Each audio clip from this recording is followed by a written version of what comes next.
프랑스에 사는 카린 곰브라고 하는 여성이 있었습니다. 이 여성의 꿈이 있다면 내가 뉴욕에 한번 가보면 좋겠다, 이게 그의 꿈이었어요.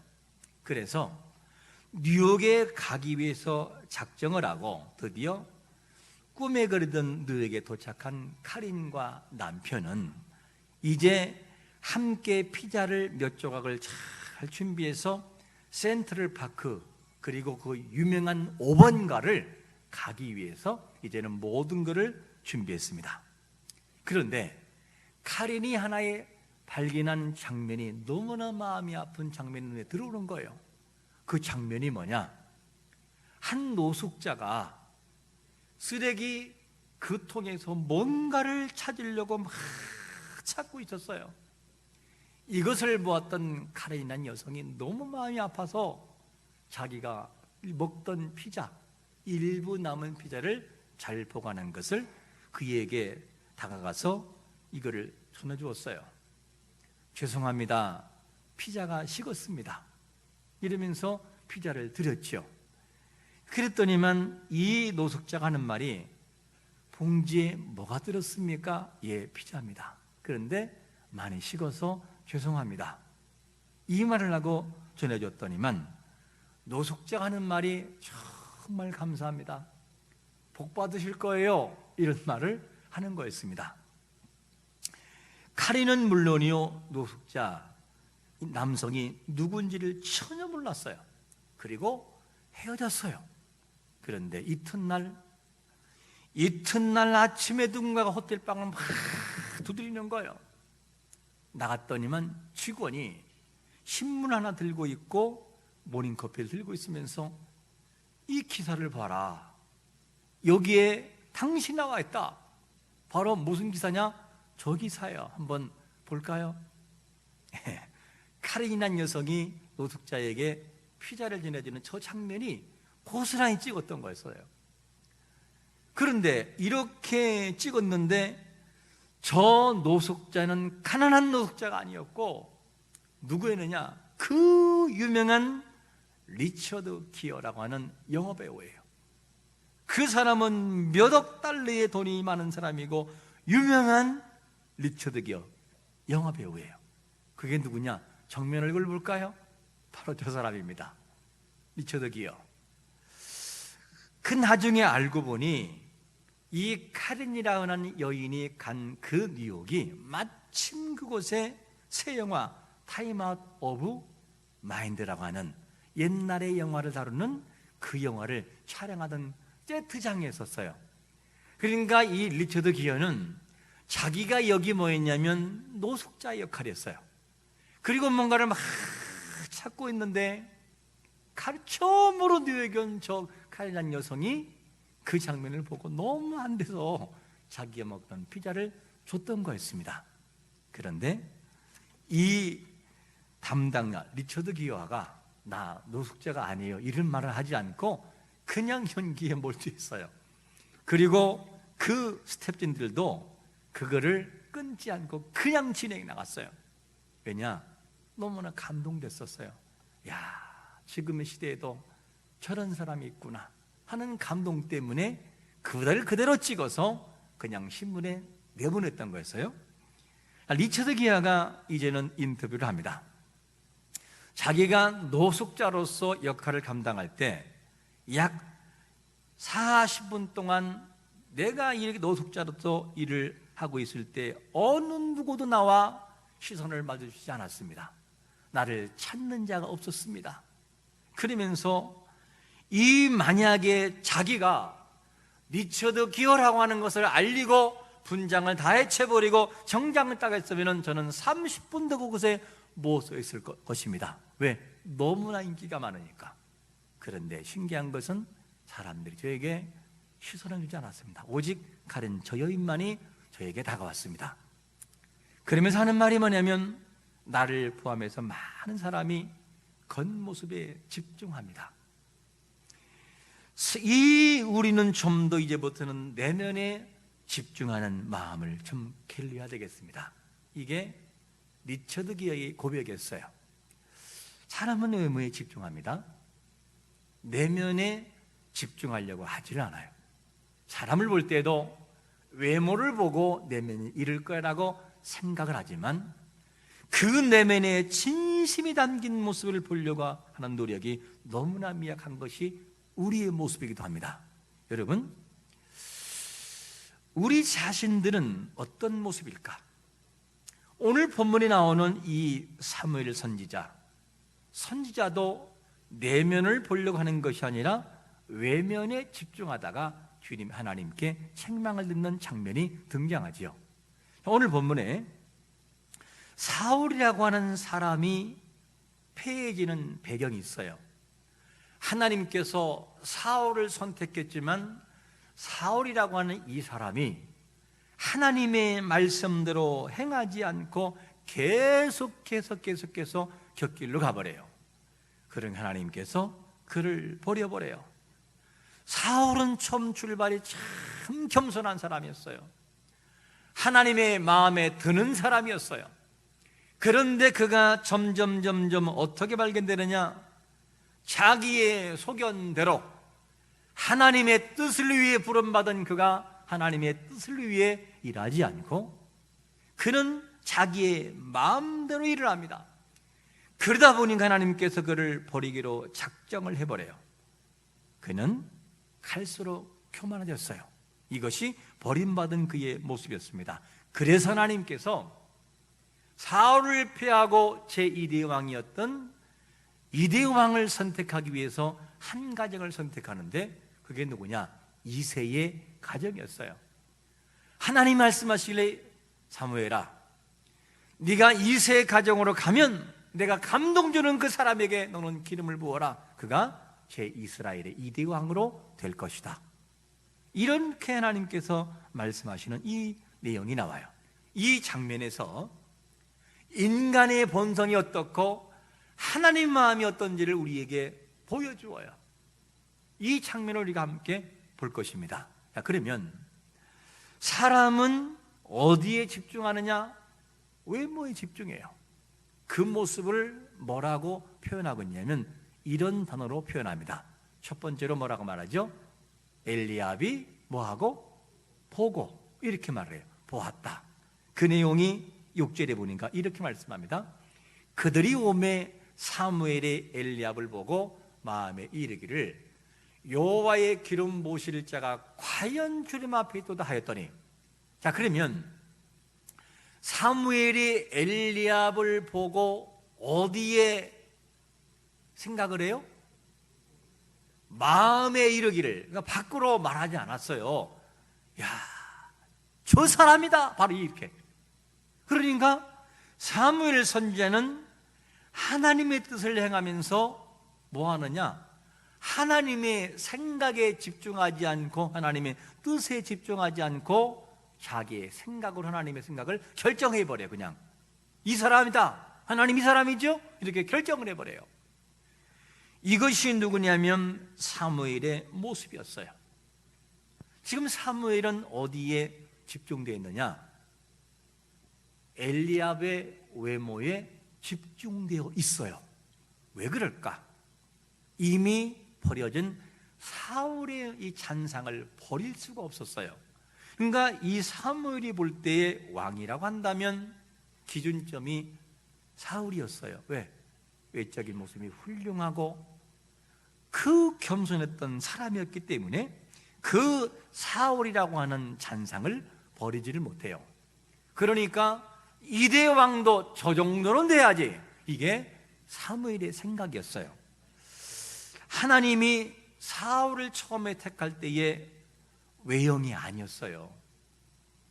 사무엘 선지자가 왕으로 기름 부음 받을 때는 키가 한 자나 더하다라고 하는 외형의 출중함을 소개하고 있으나 하나님이 그를 선택한 것은 외모가 아니었어요. 그의 중심이었어요. 이 내적인 것을 보시는데, 그런데 이 사무엘 선지자는 그만 이 외적인 모습에 집중해서 하나님께 책망받는 것을 봐요.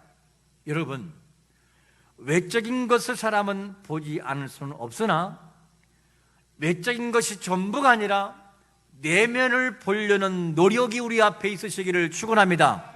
그래야 실수하지 않아요. 이거를 우리가 중요시 여겨야 됩니다. 결혼 주에 이런 경험이 있었어요. 휴가철이 되어 가족끼리 모이게 되는데 마침 하나를 빼놓은 것이 뭐냐? 수박이었어요.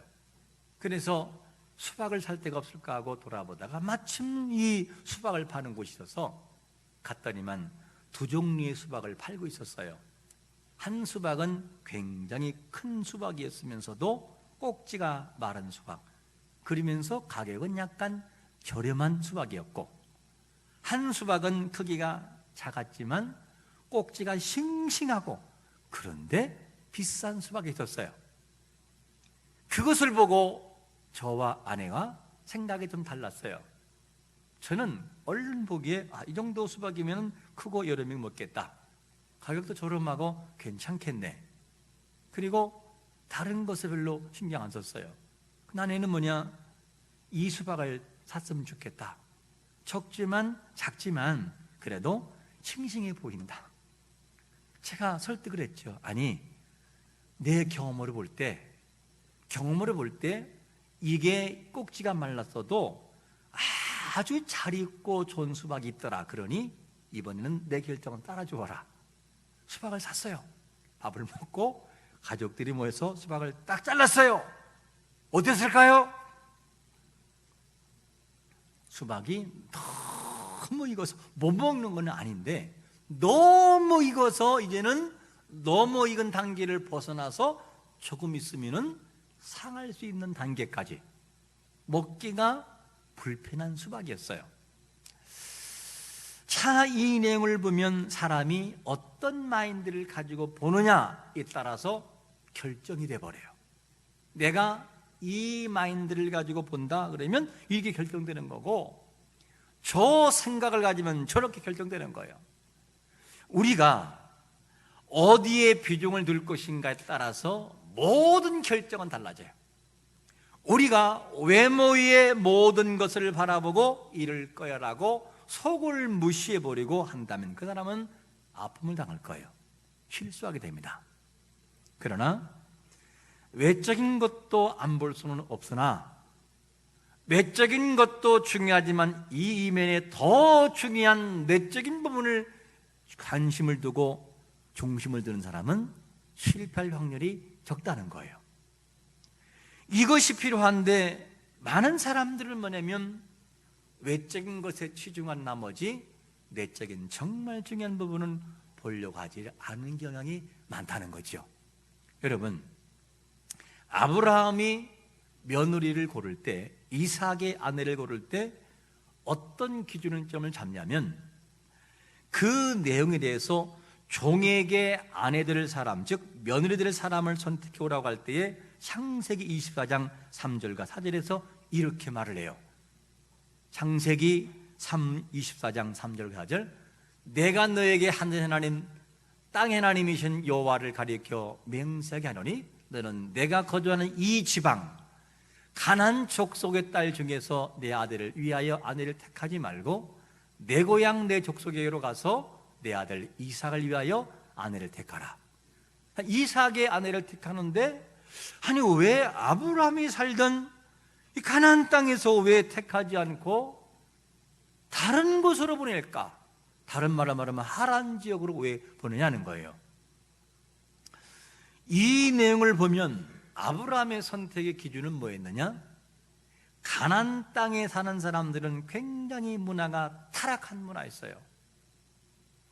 그런데 자기가 살던 외삼촌 나반의 집, 바로 이 고향은 어디냐? 셈족의 순수한 혈통을 보존하면서도 덜 타락한 사람 중에 선택하기를 원했던 것이 아브라함의 기준이었어요.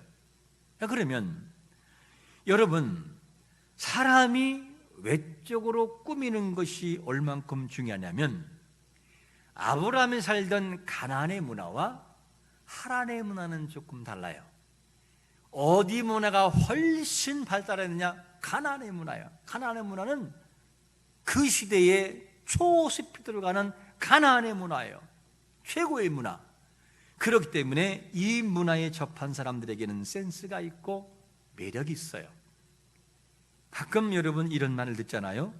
명절이 돼서 이제 사람들이 모일 때가 되면 어른들이 과거에 떠날 때의 그 초라한 머리를 안 감아서 기름이 줄줄줄 흐르는 그 머리, 초라한 그 모습, 얼굴은 까맣게 그른 그 촌뜨기의 여성 어린아이가 떠나서 객지로 나가는 그 모습을 기억하다가 딱 오면은 모를 정도로 사람이 바뀌어져 있어요. 세련미가 넘치고 너무너무 예뻐요. 그러면 어른들이 하는 말이 뭔지 알아요? 야, 너 많이 이뻐졌다, 이런 얘기를 해요. 많이 이뻐졌다. 이게 무슨 말이죠? 그 이뻐졌다라고 하는 것은 사람은 똑같아요. 그런데 뭐가 바꿨어요? 그 중에 여러 가지 모습도 있긴 하나 화장빨을 무시하지 못해요. 화장빨. 여기도 화장 여성들 다 지우고면요, 저 사람이 누구지? 하고 할 정도로 할 사람도 없지 않을 수 있어요. 화장이라는 기술은 너무나 사람들을 바꾸는 거예요. 자, 그러면 당시에 가나안의 문화에 살던 사람이 이뻐 보였을까? 하란의 문화가 이뻐 보였을까? 거의 가나안의 문화가 더 이뻐 보이고 아름다워 보여. 그런데 아브라함이 선택할 때는 가나안의 문화가 아니었어요. 왜냐? 내면에 보는 생각이 있기 때문이에요. 순수한 샘적의 혈통과 타락한 문화의 여성이 아닌 타락하지 않았던 그 문화의 여성을 선택할 것이다. 이 정도가 돼야 내 며느리 될 수 있어 하는 것이 아브라함의 기준점이었어요. 그러니까 아브라함이 어디에 두느냐? 외형과 외모가 아니라 솔실 속에 있는 내면의 모습을 보고 선택하는 것을 봐요. 여러분, 우리는 어디에 비중을 두십니까? 그리고 지금까지 어디에 비중을 두고 살아오셨습니까?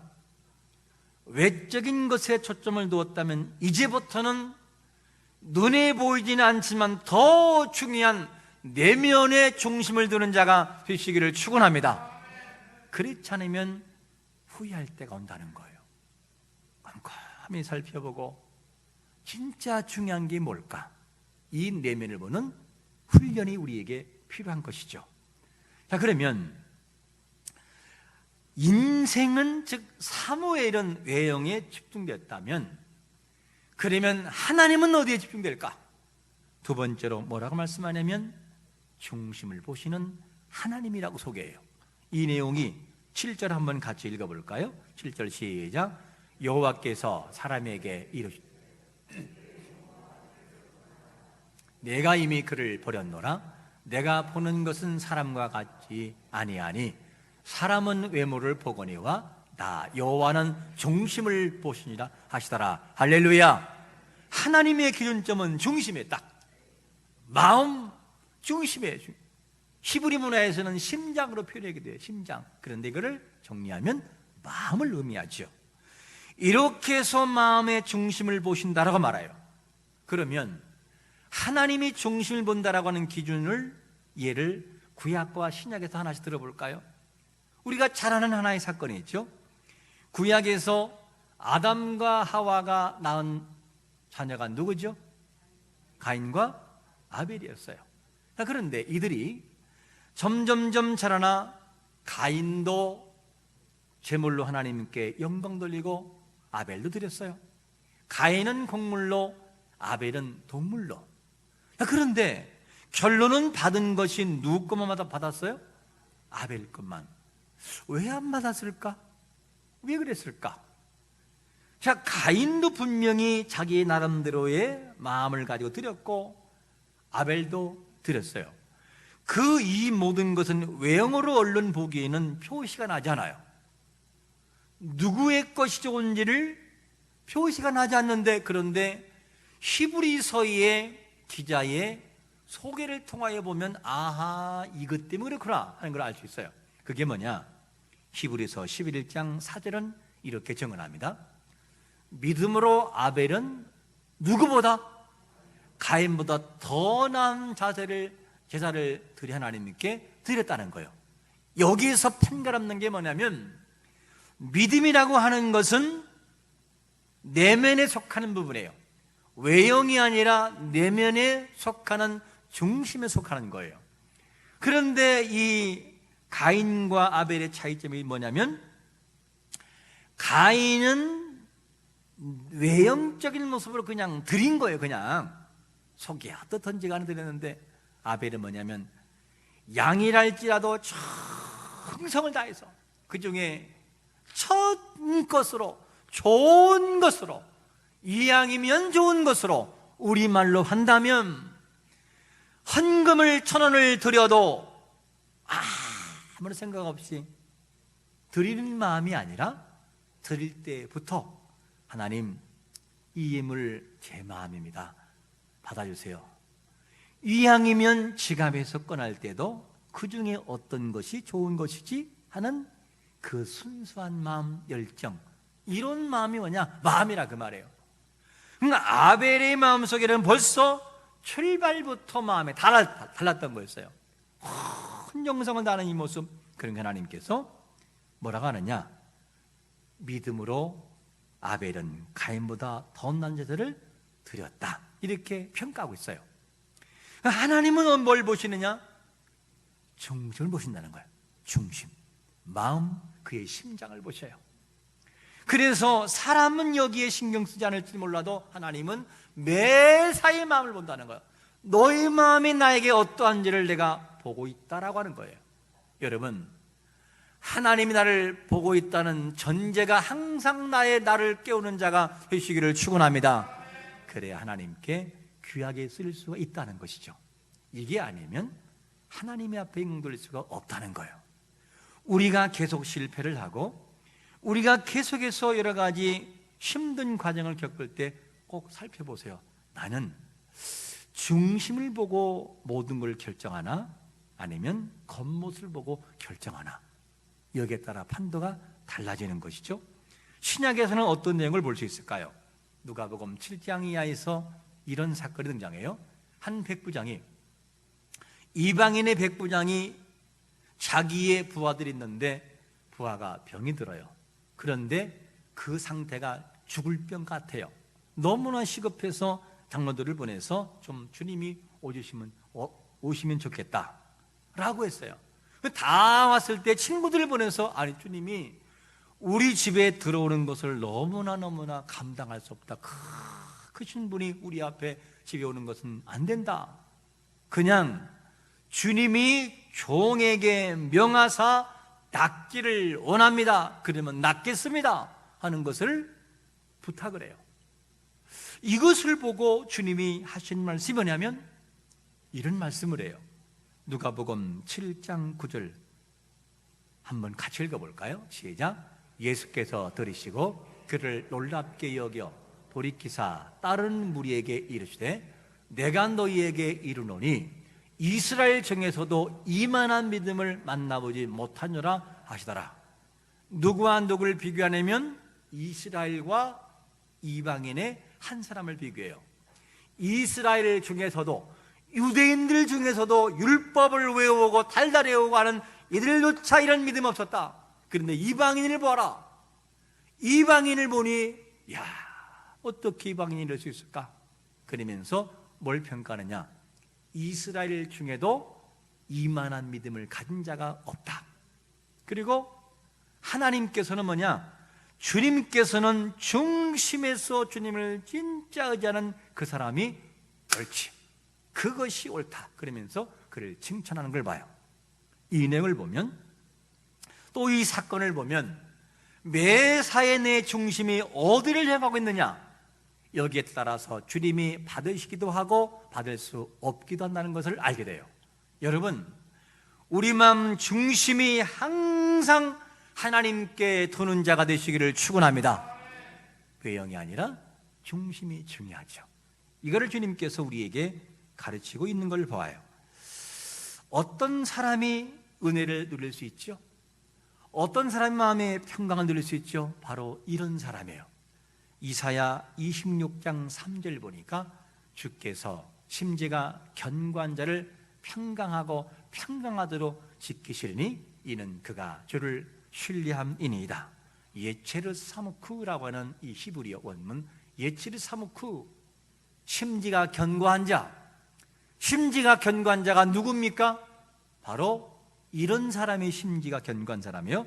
원문을 좀 뜻을 빌리자면 마음이 요동하지 않는 자. 어떤 상황이 돼도 마음이 요동치잖아요. 오직 그분을 하고, 그리고 언제나 일관되게 하나님만을 의지하는 사람. 어떠한 고난과 어떠한 시험거리가 와도 주여, 제 마음은 정했습니다. 제 마음은 하나님께 싸우니 하나님이 해결해 주시옵소서. 그리고 그분을 의지하고 흔들림이 없는 사람, 예체르 사무크, 중심이 하나님을 향하는 사람을 심지가 견고한 사람이라고 말하죠. 여러분, 이런 사람이 평강을 누린다는 거예요. 이 말을 들어볼 때 평강이 우리 앞에 안 다가와서 내가 불평하고 원망하는 것이 아니라 평강한 마음의 자세가 안 됐기 때문에 평강을 누리지 못하는 거예요. 여러분, 하나님 앞에 심지가 견고하여 평강을 누린 자가 되시기를 축원합니다. 그러면 흔들림이 없어야 돼요. 의심하지 말아야 돼요. 믿고 그 앞에 나가야 돼요. 결혼한 부부들이 서로에게 실망감을 갖는 이유가 무엇입니까? 결혼 전에 생각했던 사람이 아니라는 것 때문에요. 야, 내 그럴 줄 몰랐어. 그런 사람이었어? 이런 말을 해요. 그 말은 무슨 말이죠? 내가 당신의 외형을 봤을 때 나는 이런 사람이라고 믿었어, 이 얘기예요. 그런데 이런 사람이라고 믿었는데 막상 살아보니 그런 사람이 아니었다. 여기에 굉장한 좌절감이 와요. 왜 그럴까? 그 사람의 선택이 중심이 아니라 뭘 봤기 때문에? 외형을 봤기 때문에요. 여러분, 선택할 때 외형을 보면 반드시 후회합니다. 그러므로 사람이 끌리는 외형은 무시할 수는 없어요. 그러나 그보다 더 중요한 것이 보이지 않는 내면이라는 거죠. 이거를 무시하면 후회할 때가 온다는 거예요. 하나님께서 사무엘에게 말씀하시기를 용모와 키를 보지 마라.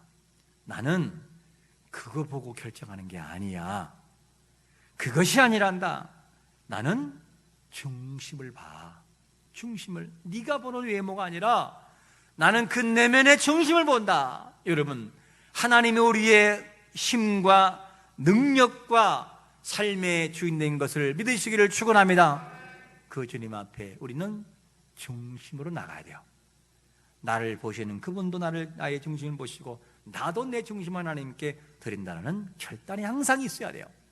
그래야 후회함이 없다는 것이죠. 이거를 우리가 분별하지 못하면 반드시 후회하고 말아요. 하나님은 중심을 보십니다. 그거를 중요시 여겨요. 우리는 그동안 중심을 혹시 소홀하게 여기지 않았습니까? 진짜 중요한 중심은 빼놓고 어떤 외모나 외형에 우리가 치중하는 것은 아니었습니까? 중심을 바로 세우지 않으면 그 사람은 후회할 때가 오고야 말아요. 이게 중요합니다. 그러므로 사람은 다 속여도 하나님은 속지 않아요.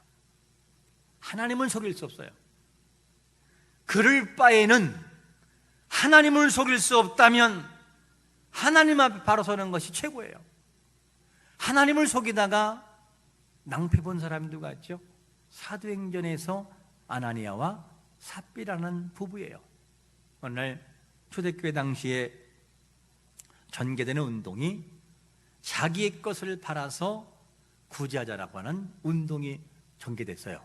이때 많은 것을 팔아서 이 모든 것을 구제할 때에 마침 아나니아와 삽비라도 마음에 걸렸어요. 이거를 안 할 수는 없고, 김 집사님도 하고 박 집사 하는 나는 뭐야, 안 할 수 없고, 그래서 자기의 것을 팔았어요. 팔았으면 그대로 드리든지 아니면은 내가 정말 쓸 것이 있으면은 쓸거리 일부를 채워놓고 하든지 그냥 솔직하게. 그런데 그 아나니와 삽비라 부부가 뭐합니까? 드린 것을 볼 때 뭐하냐? 이게 전부냐? 베드로가 그냥 꿰뚫어 봐요. 전부다. 네가 성령을 속였다 그러면서 그 앞에서 그냥 죽음을 당해요. 그의 누굽니까? 아내도 마찬가지죠. 이것 전부냐? 맞다고. 그도 역시 죽임을 당해요. 하나의 시범 케이스로 보여줘요.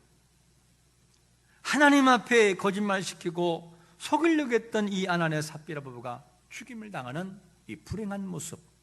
무슨 말이냐? 하나님을 속일 수 없다는 거예요.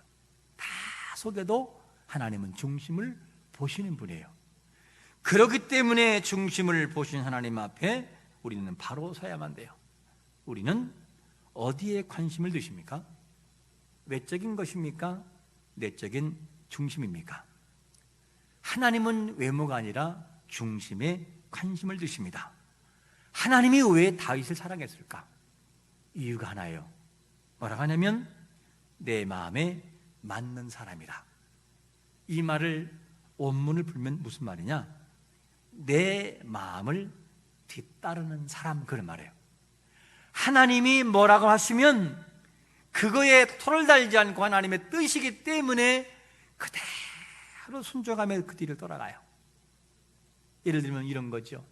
사울이 다윗을 그렇게 괴롭히는데 죽이려고 하는데도 다윗의 마음 뭐냐면 하나님이 말씀대로 뒤를 따라가요. 자기에게 억울하고 눈물 나오고 속상한데도 하나님이 기름 부음 받은 자 함부로 하는 거 아니다 그랬더니만 그거를 순종해서 끝까지 그 길을 걸어가요. 이러고 난 다음에 뒤를 따라가. 이게 누구냐? 다윗의 모습이라는 거예요.